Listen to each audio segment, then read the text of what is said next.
Welcome to the channel फीला physics. मेरा नाम प्रोफेसर मोहम्मद खालिद है। आज हम शॉर्ट क्वेश्चन कर रहे हैं चैप्टर नंबर 21 न्यूक्लियर फिज़िक्स, और ये सेकेंड ईयर का लास्ट चैप्टर है। क्वेश्चन की स्टेटमेंट है, उसका आंसर भी लिखा है और ब्रीफ थ्योरी भी आपको मैं बताऊंगा। पहला सवाल पढ़ते हैं। What are isotopes, what do they have common and what are their differences. Isotopes होते क्या हैं और उनमें कॉमन चीज़ें क्या हैं, डिफरेंस उनमें क्या है।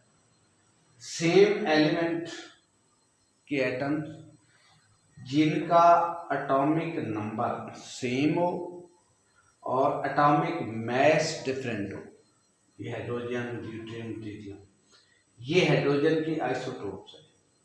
इनके ये नंबर ऑफ, ये जो 111 एटॉमिक नंबर जो है, नंबर ऑफ प्रोटॉन सेम है और 1 2 3 नंबर ऑफ न्यूट्रॉन जो है वो डिफरेंट है। ठीक है, इसका ये मतलब है। और एक चीज़ के दीज आर आइसोटोप्स, एक ही एलिमेंट के हैं। Isotopes have same chemical properties but different physical properties. ये छोटा सा क्वेश्चन है, यहाँ तक इसका आंसर जो है एनफ कॉपी। अगला क्वेश्चन पढ़ते हैं। Why the heavy nucleus are unstable.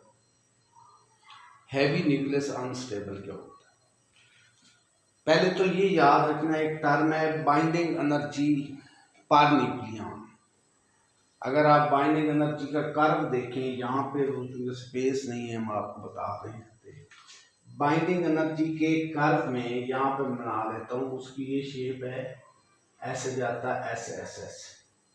यहाँ पे टॉप मोस्ट पे जो स्टेबल, जिसकी सबसे ज्यादा बाइंडिंग एनर्जी पर न्यूक्लियन है, बाइंडिंग एनर्जी पर न्यूक्लियन, एक प्रोटॉन की एक न्यूट्रॉन की, सबसे ज्यादा आयरन की। द मोस्ट स्टेबल न्यूक्लियाई वो आयरन है। और बाकी हैवी न्यूक्लियस है, इधर एटॉमिक नंबर ए बढ़ता है तो यहाँ पे यूरेनियम वगैरह कोई होगा। तो जितना ये बढ़ता है ना एटॉमिक मैस, हैवी न्यूक्लियस होता जाता है, उसके नंबर ऑफ न्यूट्रॉन जो है वो बढ़ते जाते हैं, तो वो अनस्टेबल होता जाता है कि उसकी बाइंडिंग एनर्जी पर न्यूक्लियन कम होती जाती है। तो बाइंडिंग एनर्जी पर न्यूक्लियन कम होना ये अनस्टेबिलिटी की तरफ जाता है, और बाइंडिंग एनर्जी पर न्यूक्लियन बढ़ना ये स्टेबिलिटी की तरफ जाता है। इसलिए चूंकि हैवी जो न्यूक्लियस होते हैं अनस्टेबल, क्योंकि उनकी बाइंडिंग एनर्जी कम होती है as compare to most stable nuclei which is iron. तो यही इसका आंसर है कि heavy nuclei are unstable because their binding energy per nucleon is less than iron. Iron is the most stable. इसकी binding energy सबसे ज्यादा है। The most stable element in the periodic table, that is iron. So they produce fission. अब ये unstable nucleus, everything which is unstable try to be stable. जो चीज भी, जो न्यूक्लियस भी अनस्टेबल होगा वो स्टेबिलिटी की तरफ बढ़ेगा। तो ये unstable nucleus fission reaction produce करेंगे, इस पे स्लो न्यूट्रॉन इंसिडेंट करेंगे तो न्यूक्लियस टूट जाएगा। उसके जो पार्ट्स बनेंगे दे विल बी स्टेबल, वो इस आयरन के करीब करीब उनकी बाइंडिंग एनर्जी होगी। यानी यूरेनियम की बात करें, यूरेनियम एक अनस्टेबल है, फिशनेबल मटेरियल है। उसका अगर फिशन होता है, उस पर स्लो न्यूट्रॉन को बम्बार्ड करते हैं और उसका बेरियम क्रिप्टॉन के दो न्यूक्लियाई बनते हैं, तो बेरियम क्रिप्टॉन की बाइंडिंग एनर्जी यूरेनियम से ज़्यादा है, दे आर मोर स्टेबल। तो इस तरह फिशन रिएक्शन करके कोई न्यूक्लियाई स्टेबल होता है, अपनी बाइंडिंग एनर्जी, उसके जो कॉन्स्टिट्यूएंट बनते हैं वो स्टेबल हो जाते, उनकी बाइंडिंग एनर्जी पर न्यूक्लियन ज्यादा होती है।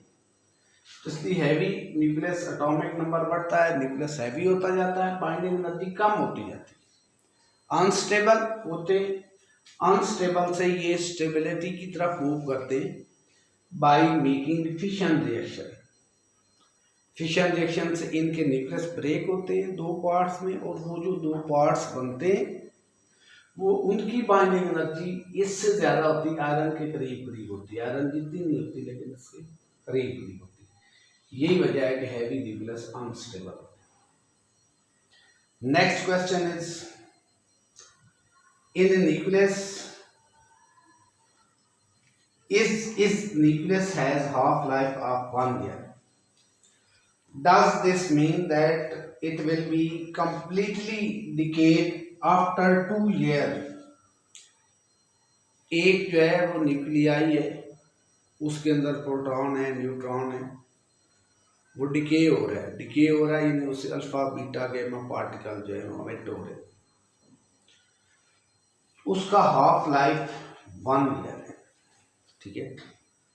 1 ईयर में उस सैंपल के अंदर जितने भी न्यूक्लियाई हैं, एक गिवन सैंपल है, उसमें जितने भी न्यूक्लियाई हैं 1 ईयर के अंदर उसके हाफ न्यूक्लियाई डिके होते हैं। Half nuclei decay, complete decay नहीं होता। अगले साल 2 ईयर के बाद क्या सारे डिके हो जाएंगे? Is it possible? No, it is not possible. ये एक तो डिके का जो प्रोसेस है ये स्पॉन्टेनियस प्रोसेस है, और कंप्लीट डिके जो होता है उसका लाइफ टाइम इन्फिनिटी है, यानी पूरा न्यूक्लियस डिके हो जाए एकदम से, ये पॉसिबल नहीं है। उसका डिके का लाइफ टाइम जो है वो इनफाइनाइट है, ठीक है। इसका ये मतलब हरगिज नहीं है कि एक की हाफ लाइफ 1 ईयर है। हाफ लाइफ को भी डिफाइन कर लें कि ये वो टाइम है जिसमें एक सैंपल के हाफ एटम डिके हो जाते हैं, रिमेनिंग हाफ रह जाते हैं। तो इसका हाफ लाइफ 1 ईयर है, 2 ईयर में कंप्लीट डिके नहीं होगा, इट इज़ नॉट पॉसिबल। किसी भी एलिमेंट न्यूक्लियाई को डिके होने में infinite time required. No, it is not possible. This is because infinite time is required for complete decay. पूरा डिके होने में इनफाइनाइट टाइम लगता है। If n nought original atom, n nought are the total atom present in the sample. एक sample है उसमें 25, 30, 25,000, 30,000 atom पड़े हुए, उसको n नॉट का। Then after 2 year there will be n nought by 4 atom.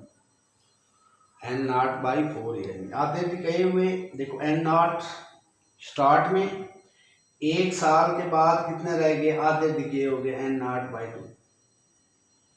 2 साल के बाद इसका मजीद हाफ कर दें तो कितने रह गए? n nought by 4। तो 2 साल के बाद इतने एटम अनडिकेड फॉर्म में मौजूद होंगे। कंप्लीट डिके नहीं हो सकता। कंप्लीट डिके के लिए इनफाइनाइट टाइम चाहिए। एमसीक्यू में भी ये पूछा जा सकता है। Next question is, what fraction of radioactive sample decay after 2 half lives have elapsed. एक आपके पास सैंपल है रेडियोएक्टिव एटम्स का, 2 हाफ लाइफ के बाद उनकी कितना डिके हो जाता है, कितना फ्रैक्शन उसका डिके हो जाता है, रिमेनिंग कितना। रिमेनिंग उन्होंने पूछा हुआ नहीं है, डिके कितना हो जाता है। लेट के ओरिजिनल नंबर उसके जो एटम है सैंपल में वो n नॉट है, जिस तरह प्रीवियस क्वेश्चन में हमने लेट किया n नॉट है। पहला हाफ लाइफ हुआ, फर्स्ट हाफ लाइफ उसका n/2 है। At end of first half life इसका एंड के बाद n नॉट बाई 4 हो गया, जिस तरह यहाँ पे। अब 2 हाफ लाइफ गुजर गए, टोटल डिके कितना हो गया? n nought by 2 plus n nought by 4, ये 3n नॉट बाई 4 हो गया। n नॉट ओरिजिनल था तो 3/4 पार्ट उसका डिके हो गया after 2 half life. 2 half life गुजरने के बाद, यानी पहली हाफ लाइफ के बाद n/2, अगली हाफ लाइफ के बाद n/4 रह गए। टोटल कितना? 3/4 एंड 3/4 n नॉट जो है वो डिके हो गया, यानी 3/4 टाइम्स डिके हो गया ये सैंपल आफ्टर 2 हाफ लाइफ। ये इसका आंसर है जो आपने कंप्लीट ऐसे लिखना है। उसके बाद नेक्स्ट क्वेश्चन है,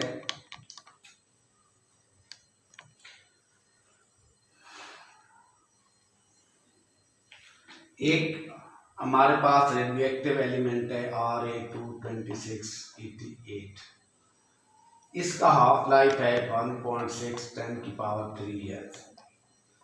ये तकरीबन 1600 साल बनता है। ये 1600 साल के बाद इसके आधे एटम जो हैं, आधे न्यूक्लियाई डिके हो जाएंगे। ये हाफ लाइफ का ये मतलब है।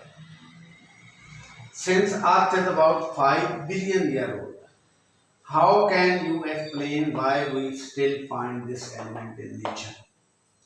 इसका ये हाफ लाइफ है, ठीक है। और अर्थ का जो अर्थ जब से बनी है ये 5 बिलियन अप्रॉक्सीमेट इसका टाइम है। इसको तो डिके हो जाना चाहिए। इतने ज़्यादा टाइम में, इतना लाइफ टाइम है इसका, तो ख़त्म हो जाना चाहिए था। डिके हो के ख़त्म हो जाना चाहिए था। तो इतने ज़्यादा टाइम से जब से कायनात बनी है या अर्थ बनी है, दिस एलिमेंट इज देयर, और इसका इतना बड़ा लाइफ टाइम है, ठीक है, तो ख़त्म हो जाना चाहिए था। तो ये क्यों नहीं हुआ? अभी तक ये मौजूद है। फिर वही बात कि किसी भी न्यूक्लियाई की कंप्लीट डिके के लिए इनफाइनाइट टाइम चाहिए, जबकि ये अर्थ के एग्जिस्टेंस का जो 5 बिलियन ईयर है ये तो फाइनाइट है। इट विल टेक, बेशक भले इसकी लाइफ टाइम ये है, हाफ लाइफ ये है, लेकिन कंप्लीट डिके के लिए इसको इनफाइनाइट चाहिए टाइम, ठीक है। For complete decay infinite time is required, as 5 billion is limited time. ये इनफाइनाइट नहीं है, बड़ी बड़ी वैल्यू है टाइम की, लेकिन इनफाइनाइट नहीं है। It is limited time, so that is why Ra226 is still present in nature. ये डिके हो रहा है with this half life, it will completely decay in infinite time. 5 billion years में ये डिके है। तो ये होता है इसका आंसर है। नेक्स्ट क्वेश्चन पढ़ते हैं। Explain how alpha particle, beta particles may ionize an atom without directly hitting the electrons. What is the difference in the action of two particles for producing ionization? ठीक है ना, alpha particles हैं, helium के nucleus हैं, beta हैं, वे fast moving electrons हैं। ये radio activity के प्रोसेस में एमिट होते हैं न्यूक्लियाई से, और इसी से न्यूक्लियाई का डिके होता है। यदि जब उससे अल्फा पार्टिकल निकलते हैं, बीटा पार्टिकल, तो न्यूक्लियस डिके हो रहा है, ठीक है। तो अल्फा पार्टिकल जब निकलते हैं तो ये पॉजिटिवली चार्ज है, हीलियम का न्यूक्लियाई है, न्यूक्लियाई इज ऑलवेज पॉजिटिव, और ये नेगेटिव चार्ज इलेक्ट्रॉन्स हैं, fast moving beta particle, fast moving electrons हैं। ये न्यूक्लियस से निकलते हैं, न्यूक्लियर डिके हो रहा है। जब ये निकलते हैं तो ये आयोनाइजेशन प्रोड्यूस करते हैं। They come into the air, into the gas, into the environment, some जहाँ कहीं पे भी आते हैं तो वहाँ पे ये आयोनाइजेशन करते हैं, पैदा करते हैं, ठीक है। ये आयोनाइजेशन पैदा करते हैं डायरेक्ट हिट किए बगैर एटम अगले एयर में, ये एमिट हुए एयर के एटम को डायरेक्ट हिट किए बगैर ये आयोनाइजेशन पैदा करते हैं। वो पूछ रहा है वो कैसे आयोनाइजेशन करते हैं, और दोनों की आयोनाइजेशन करने के प्रोसेस में क्या फ़र्क है। आयोनाइजेशन क्या होती है? एक एटम है, एटम के आउटर ऑर्बिट में एनर्जी स्टेट्स होती हैं, इलेक्ट्रॉन्स होते हैं। आप किसी एटम के ऑर्बिट से इलेक्ट्रॉन को नॉकआउट कर दें कि वो एटम से आउट हो जाए, तो वो एटम आयोनाइज हो जाता है। एटम दो तरह से आयोनाइज होता है कि आप डायरेक्ट हिट करें, जिस तरह हमने कैरेक्टरिस्टिक एक्सरेज में पढ़ा था कि फास्ट मूविंग इलेक्ट्रॉन आते थे कि शेल को हिट करते थे, उसको नॉकआउट कर देते थे। डायरेक्ट हिटिंग से आयोनाइजेशन है। एक है इनडायरेक्ट हिटिंग से, आप इलेक्ट्रॉन को अट्रैक्ट करवा के या रिपेल करवा के आयोनाइज करते हैं एटम, उससे निकाल। तो यही तरीका कार है अल्फा पार्टिकल बीटा पार्टिकल का, ये दोनों आयोनाइजेशन करते हैं। अल्फा पार्टिकल पॉजिटिवली चार्ज है, इसकी भी इलेक्ट्रोस्टैटिक फोर्स है, बीटा पार्टिकल के साथ इलेक्ट्रोस्टैटिक फोर्स है। जब अल्फा पार्टिकल आयोनाइजेशन प्रोड्यूस करता है तो ये इलेक्ट्रॉन को अट्रैक्ट कर देता है। एयर में जा रहा है अल्फा पार्टिकल, एयर के अंदर एटम है, एटम्स उन एटम के इलेक्ट्रॉन्स को अट्रैक्ट करता है और एटम से नॉकआउट करवा देता है, तो आयोनाइजेशन हो जाती है। इसके पास स्ट्रॉन्ग इलेक्ट्रोस्टैटिक फोर्स, इसके पास इलेक्ट्रोस्टैटिक फोर्स है, लेकिन ये इलेक्ट्रॉन को रिपेल करके एटम से रिमूव कर देता है। आयोनाइजेशन दोनों प्रोड्यूस कर रहे हैं। Alpha particle by attracting the electron ionisation produce कर रहा है, और beta particle by repelling the electron ionisation produce कर रहा है। तो यही आंसर यहाँ पे लिखा हुआ है। Both particle can ionise atom by exerting electrostatic force on electron. Electron किसका? इसके एटम को आयोनाइज होना है, यानी ये एयर में मूव कर रहे हैं, एयर के एटम। एयर भी तो गैसेस का मजमूआ है। Alpha particles are positively charge, so they exert electrostatic force of attraction. ये इलेक्ट्रॉन के करीब से पास करते हैं किसी एटम के इलेक्ट्रॉन को, अट्रैक्ट करके अपने साथ ले जाते हैं, वो एटम आयोनाइज हो जाता है।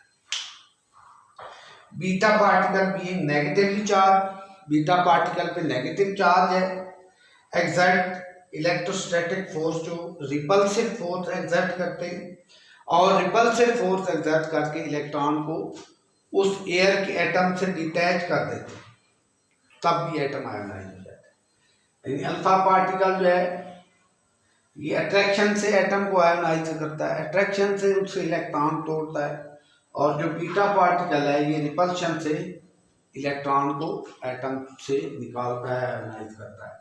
तो इनकी आयोनाइजेशन दोनों करते हैं, लेकिन आयोनाइजेशन करने के तरीकेकार डिफरेंट है। ये अट्रैक्शन से करता है, ये रिपल्शन से करता है, और डायरेक्ट हिटिंग के बगैर भी ये आयोनाइजेशन कर सकते हैं, क्योंकि इनके पास इलेक्ट्रोस्टैटिक फोर्स है।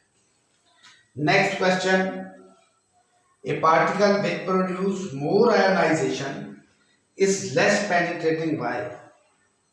एक पार्टिकल, अल्फा पार्टिकल ट्रेवल कर रहा है किसी मीडियम में, किसी गैस में, बीटा पार्टिकल ट्रेवल कर रहा है किसी मीडियम में, एयर में, गैस में, तो वो गैस में कितनी दूर जाके रुक जाता है, उसकी एनर्जी खत्म हो जाती है। ये उसका डिस्टेंस है ना, ये पेनिट्रेशन है, कितना अंदर सरायत कर गया, ये पेनिट्रेशन की। तो ये है कि जो पार्टिकल ज्यादा आयोनाइजेशन पैदा करता है वो दूर थोड़ा जाता है, उस मीडियम में घुसता थोड़ा है, उसमें थोड़ा दूर कम, थोड़ी दूर जाकर रुक जाता है। जो कम आयोनाइजेशन प्रोड्यूस करता है उसकी पेनिट्रेशन ज्यादा होता है, ये तो सबको पता है। जो पार्टिकल ज्यादा आयोनाइजेशन मीडियम के अंदर एंटर होते हुए पैदा करे ना, वो पेनिट्रेट थोड़ा करता है, थोड़ी दूर जाकर रुक जाता है, और जो कम पैदा करे आयोनाइजेशन वो दूर जाता है, उसकी पेनिट्रेशन ज्यादा होती है मीडियम में। उसकी वजह बता दी, वजह मैं आपको बता देता हूँ, फिर यहाँ से पढ़ते हैं कि जो आयोनाइजेशन पार्टिकल जब करता है ना, इवन बाय डायरेक्ट हीटिंग और by attracting force of electrostatic attraction से या रिपल्शन से, 12 आयोनाइजेशन में उस पार्टिकल की, अल्फा या बीटा पार्टिकल की एनर्जी लॉस्ट होती है। एक एटम को आयोनाइज किया, एनर्जी लॉस हुई, अगले एटम को आयोनाइज किया, एनर्जी लॉस हुई, थर्ड एटम को आयोनाइज किया, एनर्जी उसकी लॉस होती जाती है। तो एनर्जी लॉस होने से वो जल्दी रुक जाता है। जब रुक जाएगा तो पेनिट्रेट क्या करेगा? जो पार्टिकल ज्यादा आयोनाइजेशन प्रोड्यूस करे वो ज्यादा एनर्जी लॉस करेगा, ज्यादा एनर्जी लॉस करेगा तो ज्यादा दूर जा नहीं सकेगा, उसकी काइनेटिक एनर्जी स्लो डाउन होगी, तो जीरो हो जाएगी, स्टॉप कर देगी। यही इसका आंसर लिखा हुआ है। A particle which produce more ionisation is less penetrating. ये वैसे भी याद रखना है, एमसीक्यू के वाले बच्चों आपने याद रखना है। जो पार्टिकल ज्यादा आयोनाइजेशन प्रोड्यूस करता है वो पेनिट्रेट कम करता है उस मीडियम में, पेनिट्रेशन उसकी एनर्जी लॉस हो जाती है। A particle which produces more ionisation is less penetrating because energy of the particle is lost continuously during the ionisation. जब वो पार्टिकल आयोनाइजेशन कर रहा होता है उसकी एनर्जी कम होती जा रही थी, अपनी एनर्जी लॉस कर रहा होता है, ठीक है। And it comes almost two rest, कुछ देर बाद आयोनाइजेशन करते करते उसकी एनर्जी कम होते होते जीरो हो जाती, रुक जाता, उसकी पेनिट्रेशन स्टॉप हो जाती। For example alpha particle produce intense ionisation. Alpha particle के अंदर strong electrostatic force as compare to beta, force of attraction है, अट्रैक्शन से ये आयोनाइजेशन करता है, इंटेंस आयोनाइजेशन करता है, और जितनी इंटेंस करता है उतनी intense loss of kinetic energy इसकी होती है, तो ये रुक जाता है। For example alpha particle produces intense ionisation but it penetration is less than beta particle. Beta particle भी आयोनाइजेशन करता है लेकिन उसकी आयोनाइजेशन उतनी इंटेंस नहीं है जितनी अल्फा पार्टिकल की आयोनाइजेशन इंटेंस है। सो बीटा पार्टिकल की पेनिट्रेशन ज़्यादा है, ठीक है, इसकी आयोनाइजेशन ज़्यादा है, इसकी पेनिट्रेशन कम है। Thank you very much.